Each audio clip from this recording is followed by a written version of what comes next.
Hello and welcome back to another video. Today I'm going to be telling you why I'm switching to the iPhone X. Now the giveaway for 250 subscribers just concluded. I want to thank you all so much for your support. Thank everyone who entered, and I feel bad that I can't give everything to everyone, but there will be more giveaways in the future, even before the 500 subscriber giveaway. Now the main reason why I'm switching to this iPhone X now has to do with an upcoming video I've already recorded.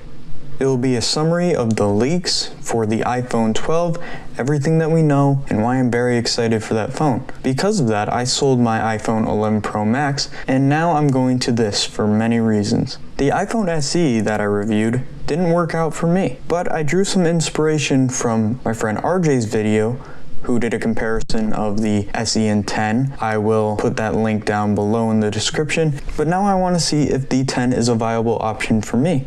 When I was using it a while ago, and it was this particular one actually, I had many complaints about it, but now I want to see if I can use a screen of this size still. I think it's going to be a lot better in the SE. Part of the reason the SE didn't work out was because I hated watching video on it. I was not a fan of the huge bezels with the display. Now this is going to be a smaller form factor that doesn't have those bezels, so I'm gonna like the display a lot more on here. But there are trade-offs. The camera isn't going to be as good as the iPhone SE. The speed, this is the A11 Bionic versus the A13 Bionic. This won't have as long as software support. That is something I'll mention in the full review that you guys will need to know, but for me, because I switch so frequently, this is going to be fine. And overall, I just wanted to see how I think about the iPhone X now. The iPhone X did end up pushing me to the Galaxy S10, and part of the reason I love using Android right now. The Pixel 4 XL has been my phone of choice. I'm going to be taking the SIM card out of it to put into this for as long as I can stand it.